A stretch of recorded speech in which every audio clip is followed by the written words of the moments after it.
Good morning, good afternoon, or good evening from wherever you're watching or listening. My name is Caleb Glick.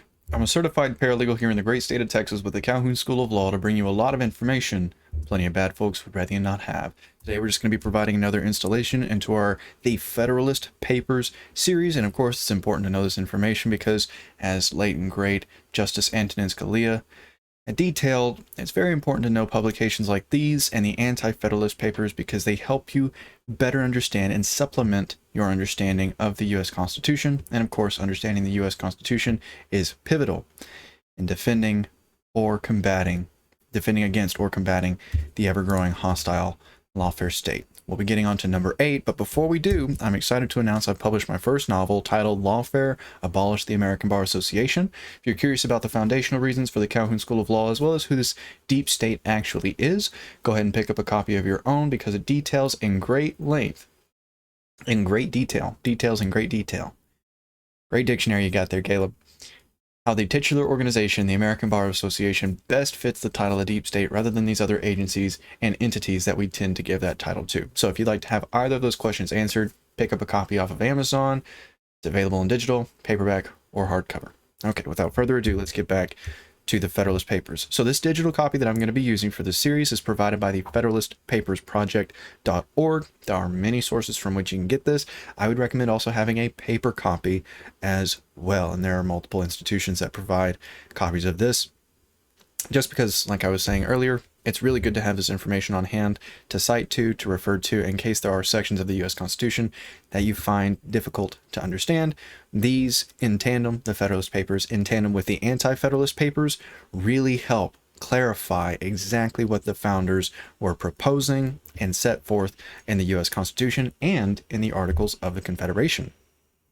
Excellent. And if you haven't gone back and watched 1 through 7, I would encourage you to do so because all of these really work together, even reference each other when they're making their arguments in favor of or dissenting against ratifying the U.S. Constitution.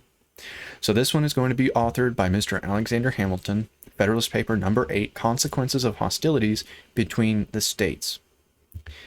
Published in the New York Packet, November 20th, 1787. To the people of the state of New York. And of course, while he's addressing it to the people of the state of New York, because this was a conversation or a debate surrounding the ratification of the U.S. Constitution, it was also supplied to the other 12 states. Assuming it therefore as an established truth that the several states, in case of disunion, or such combination of them as might happen to be formed out of the wreck of the general confederacy, would be subject to those vicissitudes of peace and war, of friendship and enmity with each other, which have fallen to the lot of all neighboring nations not united under one government, let us enter into a concise detail of some of the consequences that would attend such a situation.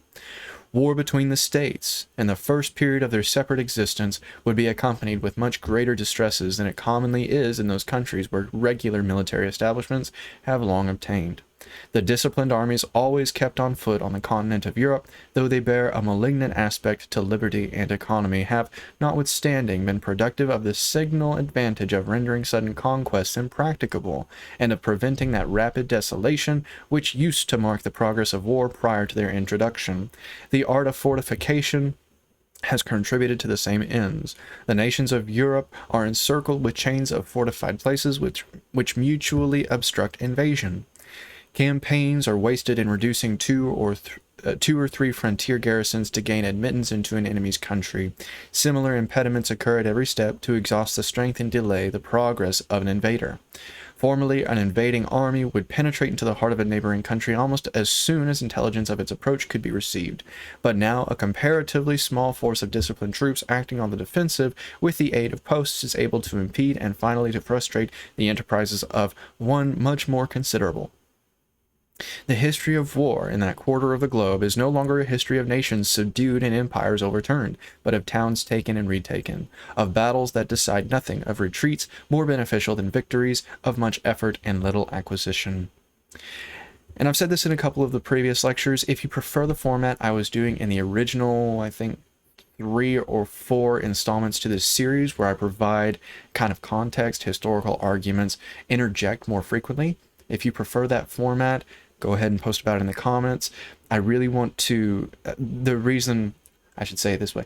The reason I'm not doing that in these more recent lectures is because I want to keep this lecture or this series very concise and very brief, because it doesn't provide a practical per se advantage when being a pro se litigant or representing and defending yourself.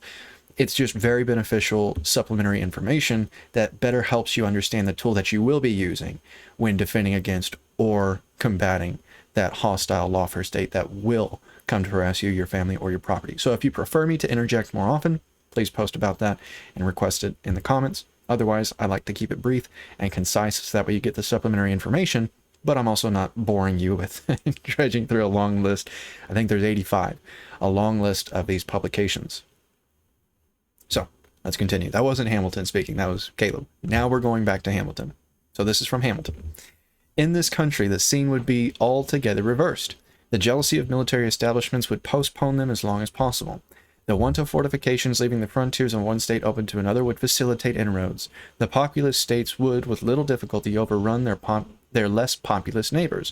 Conquest would be as easy to be made as difficult to be retained. War, therefore, would be desultory and predatory. Plunder and devastation ever march in the train of irregulars. The calamities of individuals would make the principal figure in the events which would characterize our military exploits. This picture is not too highly wrought, though, I confess, it would not long remain a just one.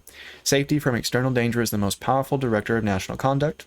Even the ardent love of liberty will, after a time, give way to its dictates. The violent destruction of life and property incident to war, the continual effort and alarm attendant on a state of continual danger will compel nations the most attached to liberty to resort for repose and security to institutions which have a tendency to destroy their civil and political rights. To be more safe, they at length become willing to run the risk of being less free. The institutions chiefly alluded to are standing armies and the correspondent appendages of military establishments. Standing armies, it is said, are not provided against in the new Constitution, and it is therefore inferred that they may exist under it. That's actually reverse thinking. Their existence, however, from the very terms of the proposition is, at most, problematical and uncertain. But standing armies, it may be replied, must inevitably result from the dissolution of the Confederacy. Frequent war and constant apprehension, which require a state of as constant preparation, will infallibly produce them. The weaker states or confederacies would first have recourse to them to put the inferiority of population and resources by a more regular and effective system of defense, by discipline of troops, and by fortifications. They would at the same time be necessitated to strengthen the executive arm of government, in doing which their constitutions would acquire a progressive direction toward monarchy. It is of the nature of war to increase the executive at the expense of the legislative authority. The expedients which have been mentioned would soon give the states or confederacies that made use of them a superiority over their neighbors. Small states, or states of less natural strength, take that to heart. He thinks you're lesser as a state, under vigorous governments and with the assistance of disciplined armies, have often triumphed over large states, or states of greater natural strength, which have been destitute of these advantages. Neither the pride nor the safety of the more important states or confederacies would permit them long to submit to this mortifying and adventitious superiority. They would quickly resort to means similar to those by which it had been effected to reinstate themselves in their lost preeminence. Thus, we should in a little time see established in every part of this country the same engines of despotism which have been the scourge of the old world. This at least would be the natural course of things, and our reasonings will be the more likely to be just, in proportion as they are accommodated to this standard. These are not vague inferences drawn from supposed or speculative defects in a constitution, the whole power of which is lodged in the hands of a people, or their representatives and delegates, but they are solid conclusions drawn from the natural and necessary progress of human affairs. The exact opposite is true. It is in fact when an entity tries to unite with other entities, voluntarily, in quotes, that these internal turmoils come about. It may perhaps be asked, by way of objection to this, why did not standing armies spring up out of the contentions which so often distracted the ancient republics of Greece? Different answers equally satisfactory may be given to this question. The industrious habits of the people of the present day, absorbed in the pursuit of gain and devoted to the improvements of agriculture and commerce, are incompatible with the condition of a nation of soldiers, which was the true condition of the people of those republics. The means of revenue which have been so greatly multiplied by the increase of gold and silver, and of the arts and of industry, and the science of finance, which is the offspring of modern times, concurring with the habits of nations, have produced an entire revolution in the system of war, and have rendered disciplined armies distinct from the body of the citizens, the inseparable companions of frequent hostility. There is a wide difference also between military establishments in a country seldom exposed by its situation to internal invasions, and in one which is often subject to them, and always apprehensive of them.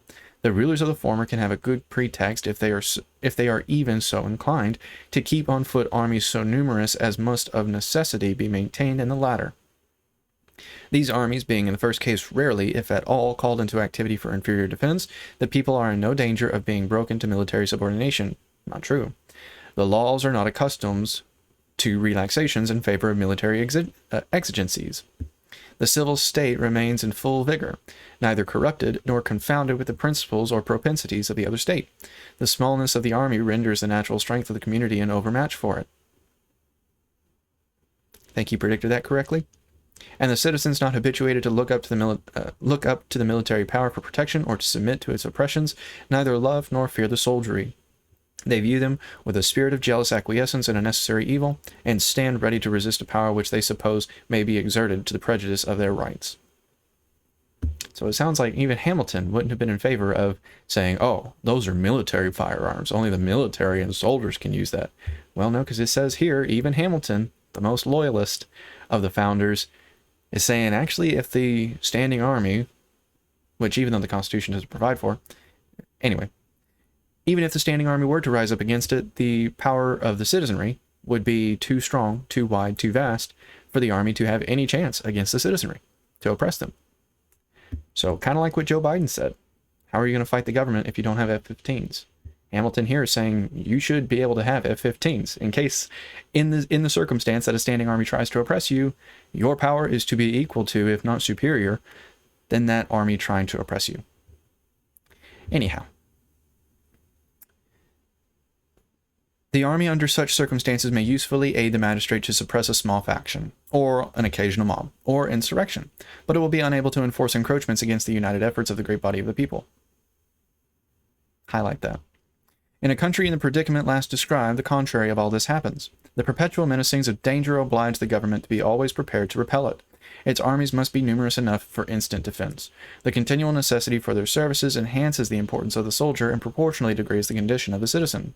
The military state becomes enslaved above the civil.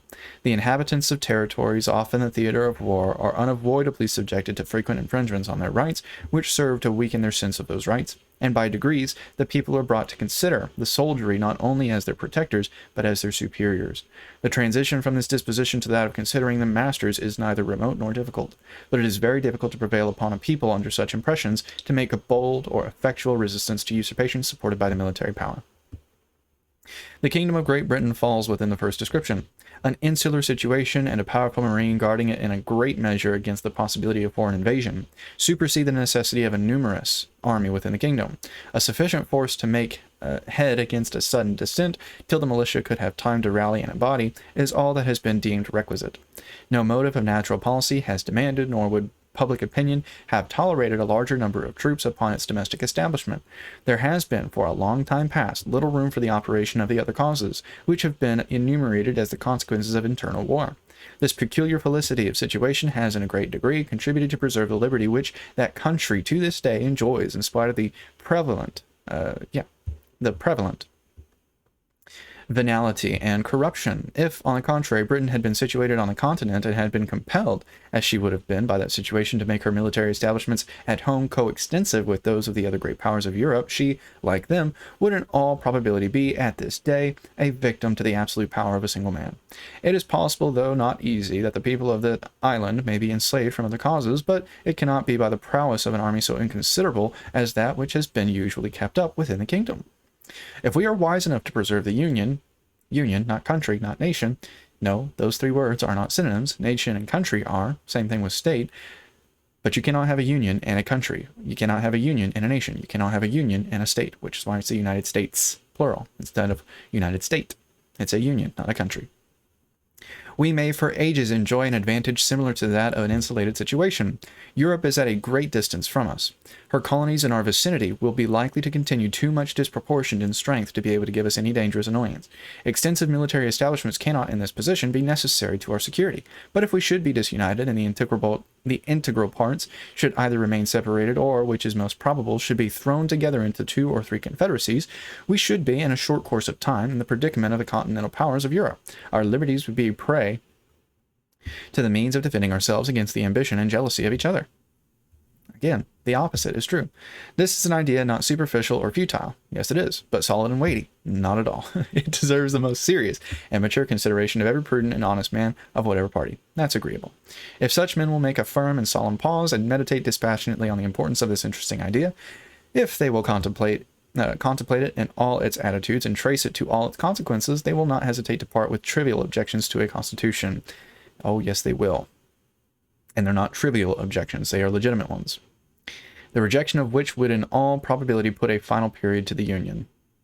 Again, the states formed the Union for their benefit. If the Union is no longer to their benefit, dissolving it is what should take place in favor of the states, because the Union is to serve the states, not vice versa.